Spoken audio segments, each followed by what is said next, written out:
So hello, everyone. This is Dr. Belinda Wilkerson, also known as Dr. B, coming to you from Steps to the Future. I am really thrilled with this evening's college conversation. So you want to be a human resources manager. Now, those of us who have jobs or have been in the workforce or are just starting the workforce, we all have stories about our human resources department. And I really wanted to have people understand what a human resources manager does.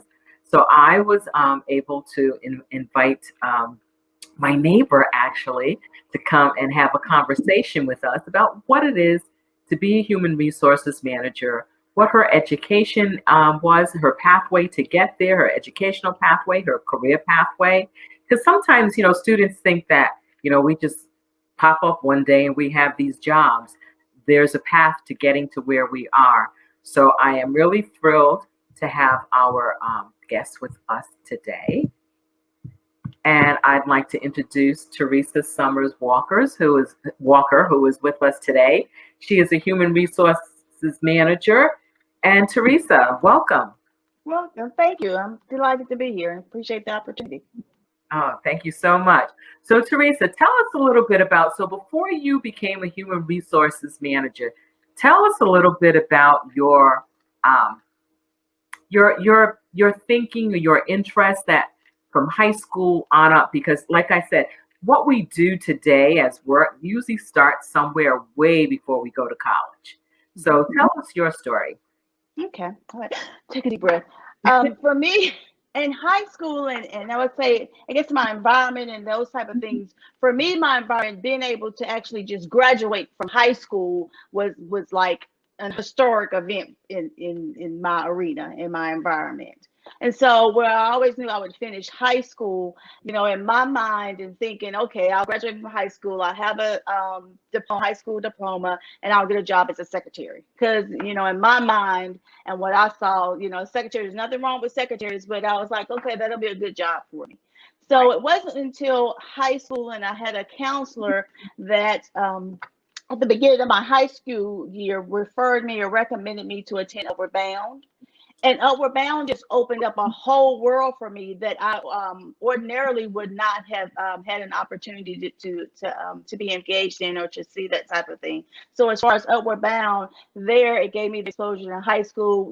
They brought high school teachers in to actually tutor us and things like that. I was in Greensboro, North Carolina, so we had an opportunity to go to North Carolina A&T campus. We went to UNC Greensboro campus and kind of flip-flop the summers. So through the week of the school year, they would counsel us tutor us about once a week. And then in the summertime, we would go and live on the college campuses. So then that, like I said, it gave me some exposure and opportunity. And then with the counselors and the different things, they helped us if we wanted to go to college, the opportunities and things we could do. So they helped us with finding financial aid and grants and things then to show that, hey, you can go to college, you can afford to go. Because for me, I'm like, I know my family couldn't afford for me to go to college. So that whole Upward Bound experience was a really eye-opener for me. And then when I graduated from high school, I started thinking about, okay, what you're going to major in. And back then, people were talking about engineers make a lot of money. So I was like, great, I'm going to be an engineer. So had the opportunity. I actually applied to two schools, one school in Raleigh and one in North Carolina A&T as well. Got accepted to both of the schools. And for me, I was excited with attending North Carolina A&T, which kind of swayed me there. I had an opportunity to live on campus, but also being from Greensboro, I was at home. So I could kind of be away at school, but if the opportunity or I needed to be home or someone needed to get to me quickly, they could do that. So that was kind of the leaning thing for me to go to A&T, and I would say it was a wonderful experience for me. That first semester I was a mechanical engineer major. I hated it, and so I was like, do I really want to be an engineer? And so I started looking at it. Actually, then I had to go through that process of thinking about, okay, when I was in high school, what did I like about high school? So I enjoyed my business classes, those type of things. So then I started looking at, okay, what other majors and opportunities? So then I switched my major after that first semester to accounting, to business and accounting. So my degree is actually from North Carolina A&T in accounting. And so for me, like I said, that first semester with engineering classes and things, I realized early on this was not it. So I recognized it, expressed. I had counselors and things that were willing to help me. And like I said, then I was able to switch my major to accounting, and I Let's finished with back up a accounting. little bit. So one of the things I love that you talked about was Upward Bound. So many people don't recognize the power of Upward Bound and the programs that they have. For folks that aren't familiar with Upward Bound, it's one of the TRIO programs that's funded by the federal government. And we actually have an Upward Bound program over here at Fayetteville State in the capable hands of Miss Nikki Massey, who is the director of the Upward Bound program.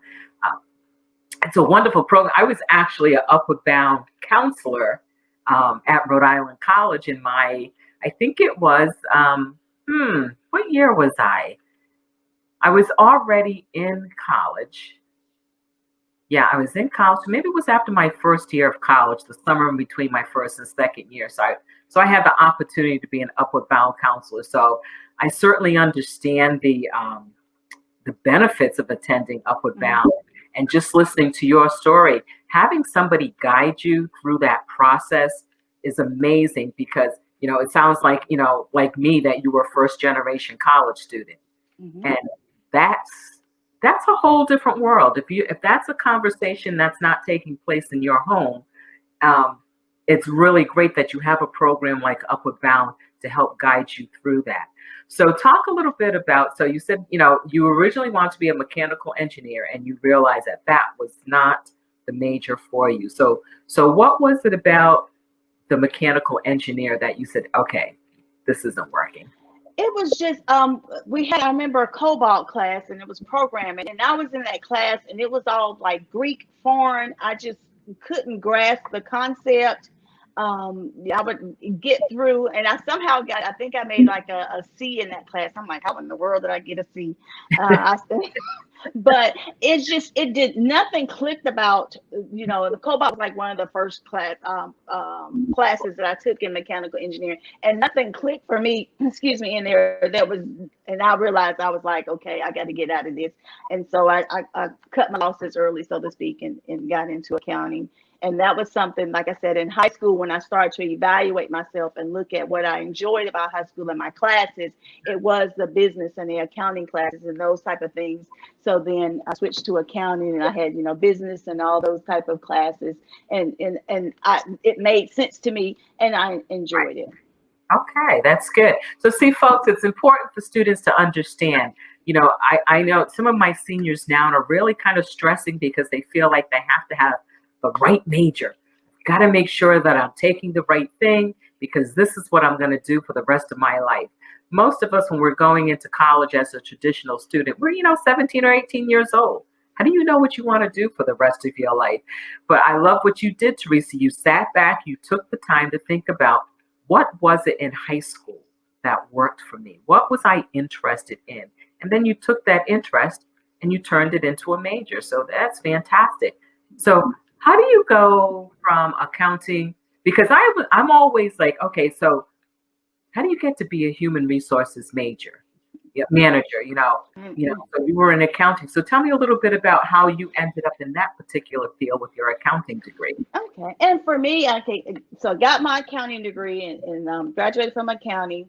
And for me, start looking at, okay, I got to find a job because I've graduated, and started looking. And when I look back at it, I wasn't the best student where I got the grades and I had the credits and the ability to graduate. When you start looking and going into the market.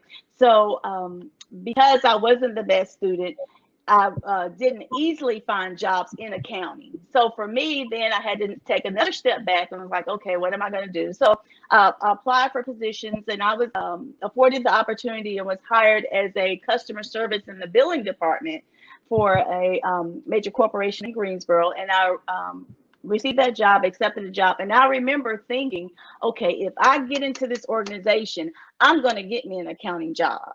And so I had that mindset going in where I didn't automatically start off in accounting. I was like, okay, they got accounting departments, they have things. I'll get there. I'm going to be the best employee that I can be. I'm going to express opportunities. And so I worked in the customer service and billing area for several years.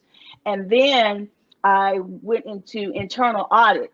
And I expressed throughout that whole time, as far as, being the best employee that I could be, attendance wise, performance wise, and everything, checking all my boxes. Every opportunity during performance evals and things, I always expressed that I wanted more opportunities. I wanted to utilize my accounting degree, and I was afforded that opportunity and was given a position in internal audit within that organization. And for internal audit, that was in the accounting field. And what we did was, as internal auditors, we went to locations within the corporation and managed and audited their internal controls. So I was an auditor and worked in accounting.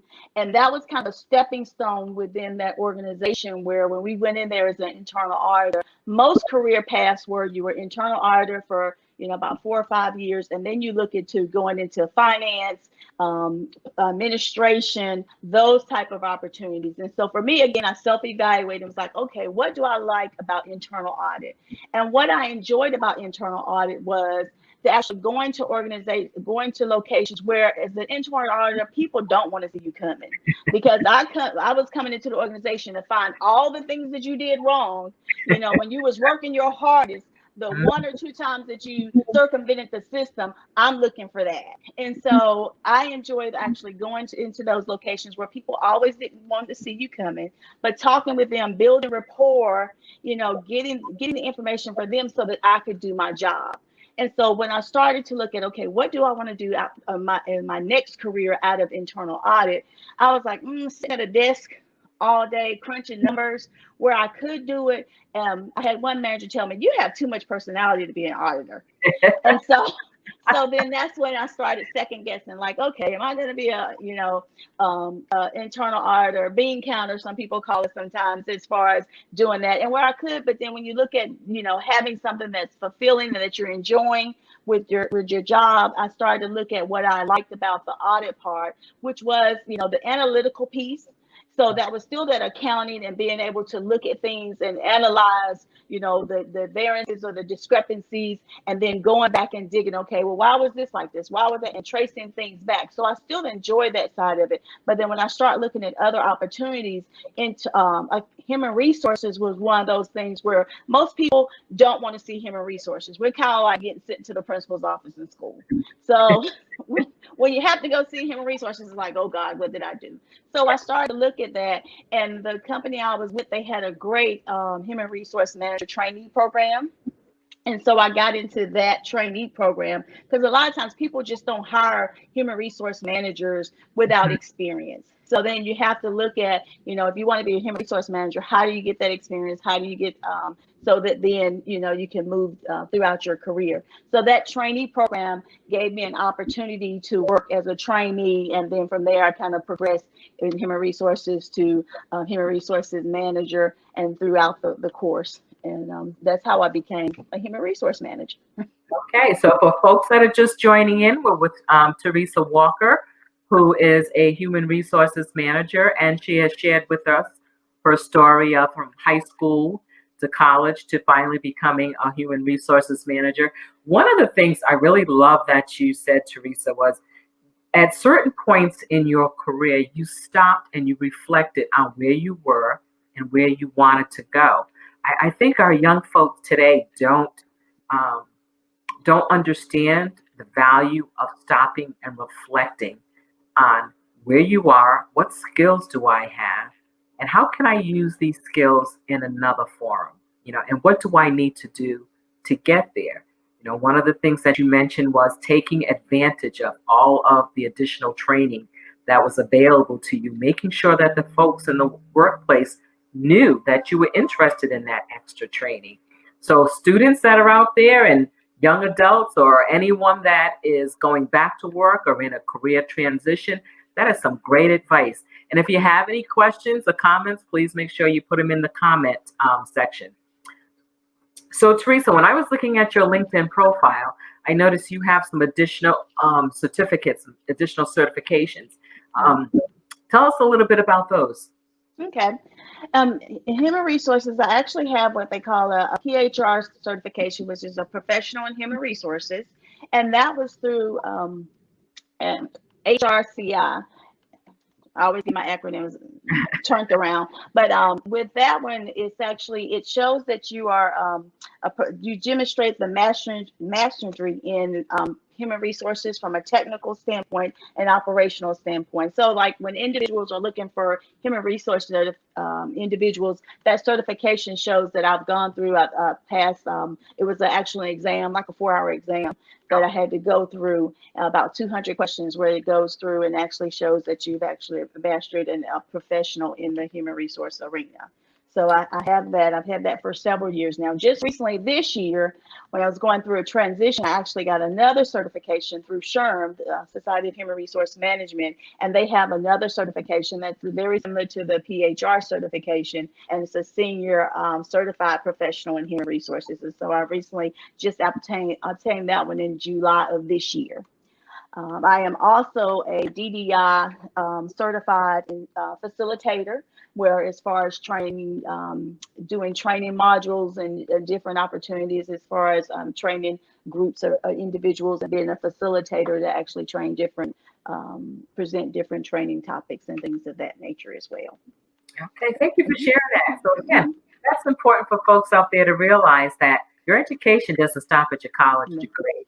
You are always learning, and sometimes it means going back, doing some extra work, taking that 200 question test, and really figuring out what it is you need to do to continue learning to become better in your career. Yeah. So is there a typical day for a human resources manager? Typical, no. Well, in your mind, you think it's going to be typical, and you get there, and that was one of the things that I think the transition and from an accountant that thinks, okay, I can go write the numbers up, 1, check this off, 2, check this off, and so in human resources, you know, where I have a to-do list and my goal is to get all these things accomplished, realizing something can happen, and then that's got to be put on the back burner. So you have to be flexible enough to realize, okay, the world's not going to stop if you don't get through that list of things that you need to get through. You know, typically for me, for the day, my day starts where I am now. We're a manufacturing facility, so we're running third shift. So as a human resource manager, I try to make myself available. I obviously can't stay there 24/7. So I try to flex my schedule so that I'm there sometime for the third shift individuals that are getting off at 7 o'clock in the morning. To, you know, day shift, the first shift is easy because they're there 7 to 3. Most times we're at work during that time. But you have to make yourself flexible enough to where, you know, to make yourself available to all your shifts and wherever you're working so that you can provide your customers with a service. So I look at, you know, our employees, our teammates, as providing them with the services they need me. So then I flex my schedule to get there on different times. So it could start as early as, you know, 5:30, 6 o'clock in the morning. And it could go as late till 5:30 or 6 o'clock in the afternoon, just depending on what's going on in the circumstances, you know, that you can plan some days, but then realizing there's going to be some days that you're going to plan, but it's not going to go that way. And you're going to have to roll with what's coming your way. I'm dealing with in human resources, kind of like really everything from, you know, not just the hiring, firing piece of it, but you have the employee relations side of it where I'm dealing with individuals and their personal issues that they're having at home that they bring to work, and then they can't be the best employee that they can because they have a lot of family issues that are going on. So, you know, we make opportunities and things that to help families juggle. And then this day and time and what we're going through now, you know, with all the changes and how 2020 has not been a regular year and the things. So people have a lot of things on their plate. So as a human resource professional, I recognize that and try to see what I can do to help them, you know, deal with some of the challenges, not just at work, but at home also. Because when you look at it, employees, their home life sometimes spill into their work life. Right. And so you have to recognize that and see what you can, for me, to see what I can do to help them. Sometimes, you know, pointing to some avenues or things that can help them in the home life, it can actually help them in their work life, because then they don't have to deal with or worry with that stress once they're at work. That is so true. You know, and it's so similar to when I was a teacher. You know, we would have students come into school, and I remember a lot of times teachers would just want them to sit down and do the social studies or the math or English or whatever. But these kids had things going on at home. Mhm. You know, sometimes they were worried about whether there was going to be a roof over their heads when they went home, if their parents were going to have the money that they needed to pay the rent or to buy food or whatever was going on. And then you tell them to come to school and all of a sudden turn on and be this, you know, perfectly productive student. Doesn't work that way. And it doesn't work that way in real life with adults either. So, what have Correct. been some of the most challenging situations that you've had to deal with? Um, Let me think of the challenging. I would think, well, one of the things now is, dealing with the pandemic and with the things that our employees are encountering as far as one, trying to keep them safe at work, then Mhm. also keep them safe at home. And now they're dealing with children that are at home, but at the same time for us, we're expecting them to be at work a certain amount of time. So I think that's really been challenging for us. I've had situations where we've had, of course, employees that have had deaths and things in the family where you've got to, notify them and work through that. And that's always very difficult to deal with, and that piece of it for that. But I would think right now, as far as just the whole pandemic thing, the situation that we're going through, and we, as I said, we are a manufacturing facility, so we've actually been working the whole time. Business has slowed down a little bit, but we have been fortunate enough to be able to continue to work with us during that. But actually, like I said, trying to keep everybody safe. So now we're doing extra cleaning, providing masks and sanitize, all those type of things, and trying to help individuals.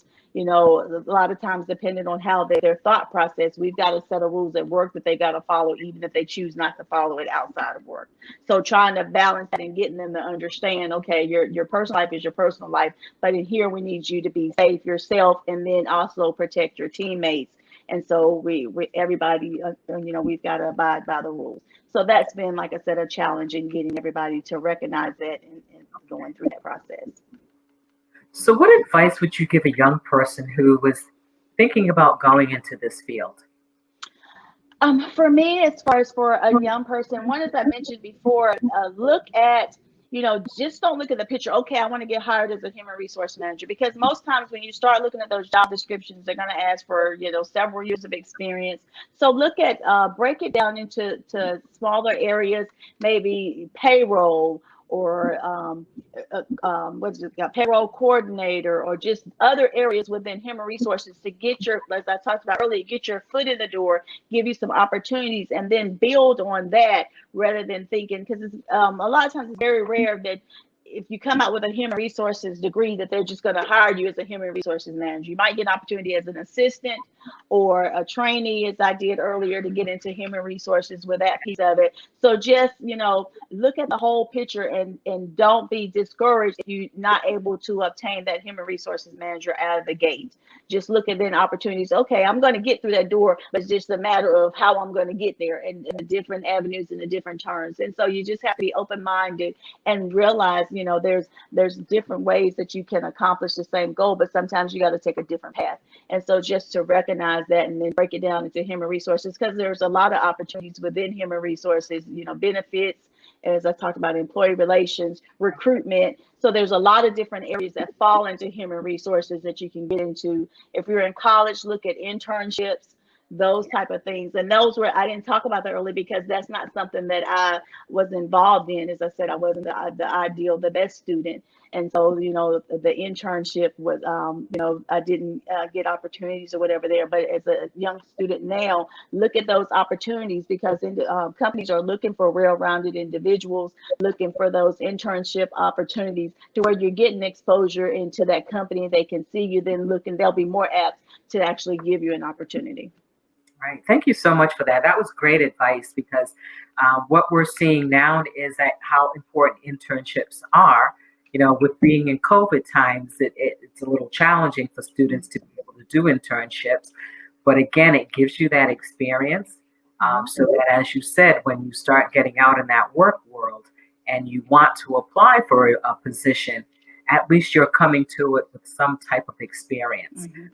So that's so true. It's funny when you were saying that you didn't have the opportunity to do internships when you were in college. I had studied to be a teacher. Of course, we had to do student teaching. That was one of the requirements. But even with doing that, student teaching did not fully prepare you for being in the classroom. There's nothing like on-the-job training. And I tell students that today. I said there are certain jobs, yes, you'll do an internship or student teaching experience or practicum or whatever they call it, in some places. But sometimes it's that work experience that's going to make it work for you. So what else so if a student was interested in becoming a human resources manager, is there a particular major that you would tell them to focus on, or is that pretty wide open? It's pretty wide open. A lot of times it'll say a 4-year. It may be looking for something in a 4-year degree, and a lot of times it will say 4-year degree in human resources or other areas. So business is always something good. Human resources, finance. Like I said, the whole accounting and finance and analytical side for me, I think really helped me be successful in human resources, to be actually, to stop, look at things, take in the whole picture and all the information and ask the whys to get to a root cause of something, that whole piece of it. So there are some universities that have human resources as majors or minors and those things of those nature, which of course is something good. But if you have a different major, a lot of times we're just looking for somebody with a 4-year degree that has that ability and the want to. You can't teach want to, so people have to Right. want to do something as far as for that. So you can't teach that piece of it, and so a lot of times you're just looking for somebody that's willing to go that extra mile. Now, something you said earlier about one of your former employers said that with your personality, you needed to move beyond that. So from listening to this, it seems like there are some definitely strong communication and people skills that are necessary in order to be successful in this position. So you want to talk a little bit about what we call those soft skills, those skills that there's not a course to teach you how to be personable.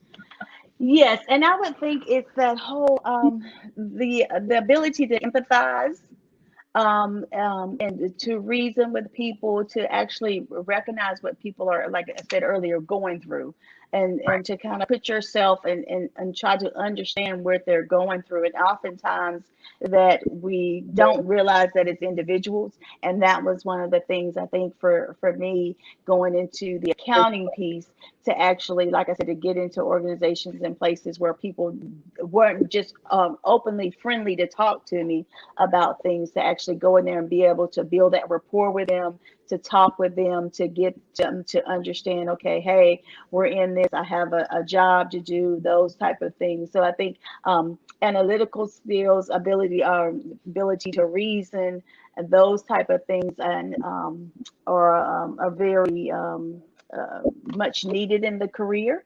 And I was trying to think of when you start talking with the actual words to use for that, when you talk about the analytical piece, the critical thinking, I think is very important actually, to be able to think through a process, because so often you encounter people and it's like, how could you think that? And so that whole ability to be able to critically think through a process and those type of things, and recognize, and it's human resources where, we're working for the company and the employee. So we still have, rules and guidelines and regulations that we got to follow. But at the same time, you're trying to do what you can for your employees as well, and trying to find that happy balance there. And so actually being able to maneuver that piece of it. And because, for me, my thing is, at the end of the day, where I can actually help somebody, when they come in there with a situation, it's not all about, writing you up or disciplining you or that type of thing, but you deal with so much more from human resources in that piece of it. And I enjoy that piece, and where people are open to come to me and tell me about things ahead of time, not waiting for. In human resources, I tell the managers and everybody, let's talk through something. Whether you do, I can't unscramble that egg. So I need you to come and talk to me before you start scrambling. And Right. so that whole thing is actually communication and being open enough and receptive enough to where people want to come in and talk to you. And that way it helps me and my job and them also, because I would prefer them to say, hey, look, I got this situation and this is what I'm thinking about doing, is that right? And I'm like, so we can talk through it, then to do it. And I'm like, no, why did you do that? And so just so that whole piece of it, I think that's been the most critical piece, is actually being open enough where people, and receptive enough where people will come and talk to me so that we can work through things ahead of time. Okay. So what's been, well, I know you can't, uh, break confidentiality, but what's been the hardest thing you had to do when it came to terminating an employee? Um, Probably the hardest one is actually, terminating somebody that actually violated the policy. They knew that it was wrong, and but at the same time, I mean, that the outcome was termination. There was nothing around it. I mean, where they had actually, falsified records, and done something that they made a rash decision in the heat of the moment to do something. Other than that, they were ideal, great employee, performance wise, was one of your star performers, your trainers. So they had all the boxes and was an overall great employee.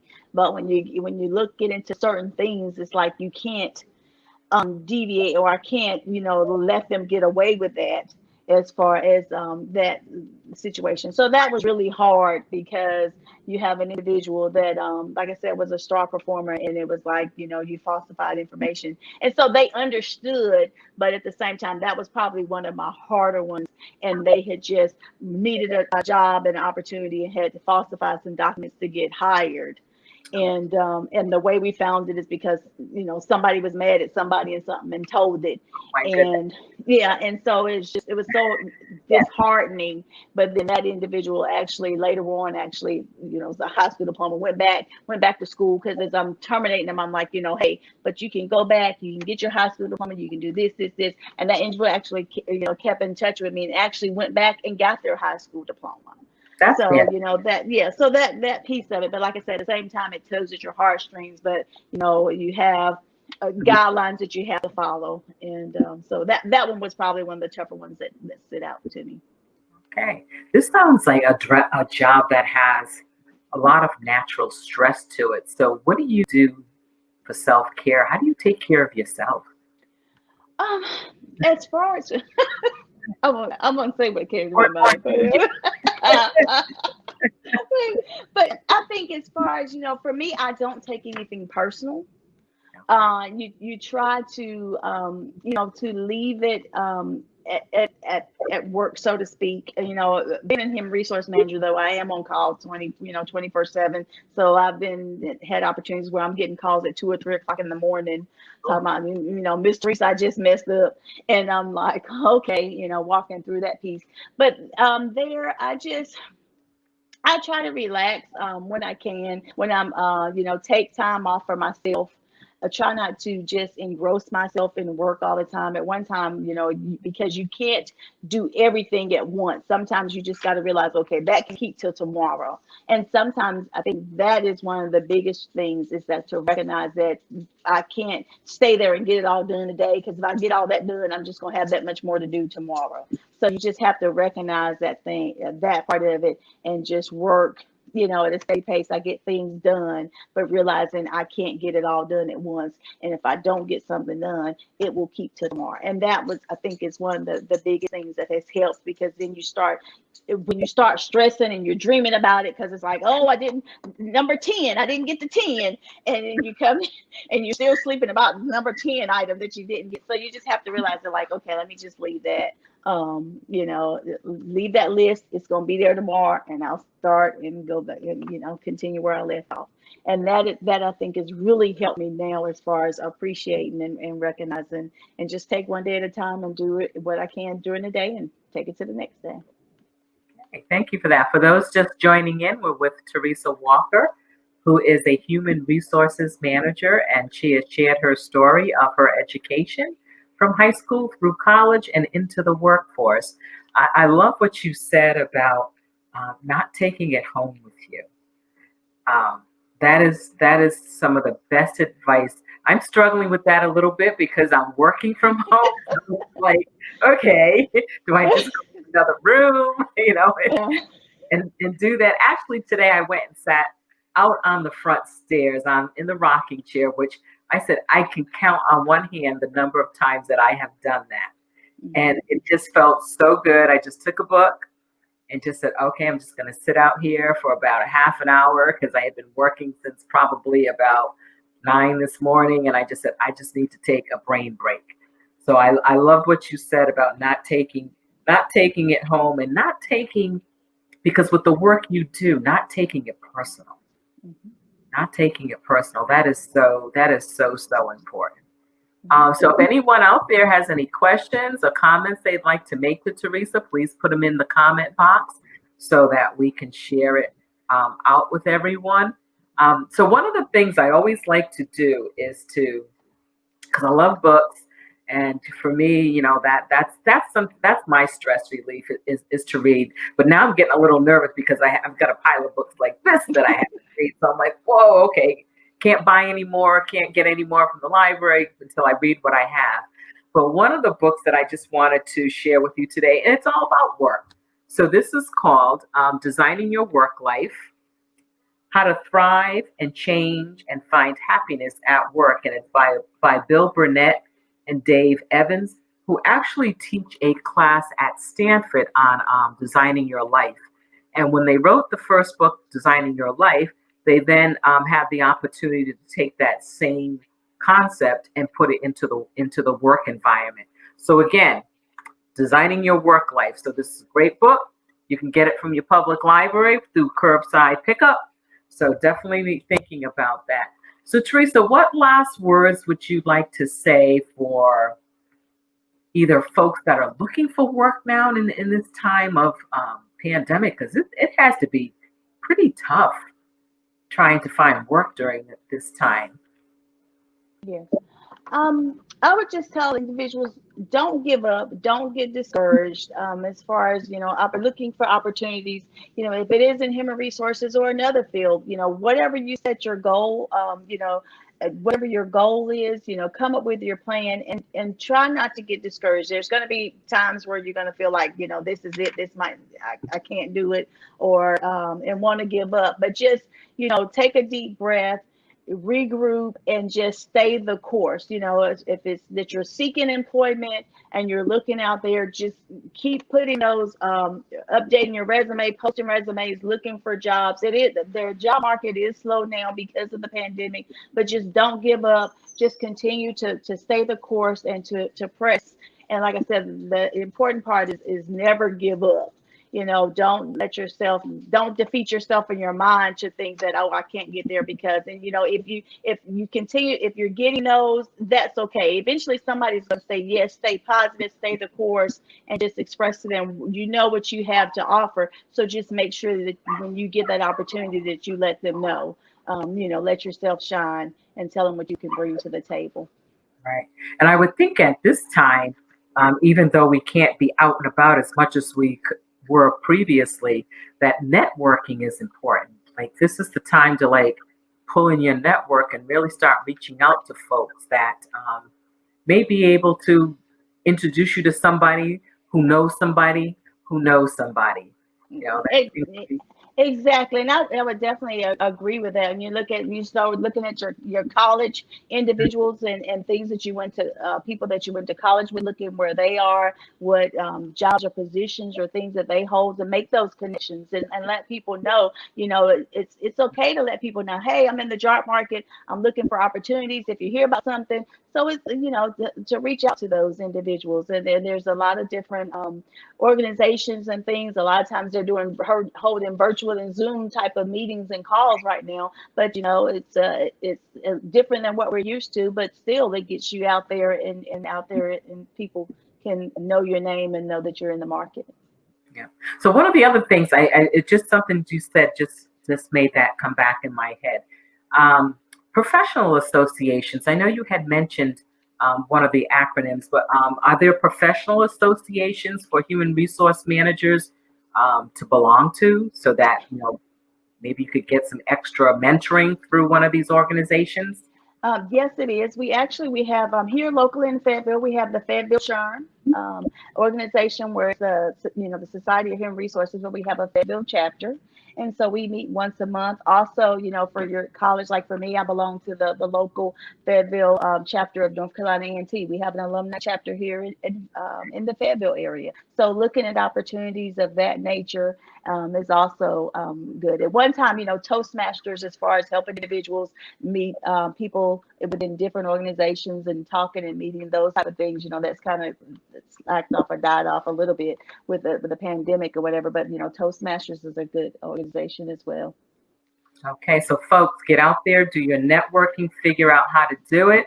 We know everything is virtual these days, but you can definitely do some social distancing, have a cup of coffee, at one of the places downtown or somewhere else. There's more than enough room, especially if it's outside. So think about that. Be really creative and figure out, how is it that I can connect with people and let them know that I'm in the job market again. And I love what you said about reaching back out to folks that you went to college with. Even sometimes I think it's good to go back to your the career center at your college and see what they can do to help you. Quite a few of the career centers do have either they have lifetime services, or they may have services for a small fee. So again, I think that's a great way to figure out what is out there for you, and to network with as many folks as you can in whichever way that you can. So thank you, Teresa. Thank you so much for doing this. I really appreciate it. I think it's so important for folks to understand the range of careers that are out there, and that careers come about because people have worked their way through their education, through their career pathway, and it's not always a straight path. Like you said, you came in and decided you wanted to become a mechanical engineer, and you realized that wasn't what you wanted to do, but you found a way to sit back, reflect on your strengths, and use those to move you forward. So I really appreciate you sharing your story with everyone. And thank you so much for coming on this evening. Yeah, you're welcome. Okay. Again, thank you. You're welcome. So folks, next week you probably have just me with the college conversations, and we might be focusing on the common application, or talking about a college fair, because there is a college fair coming up next Monday. So we may be even talking about that, or I may have a surprise guest for you.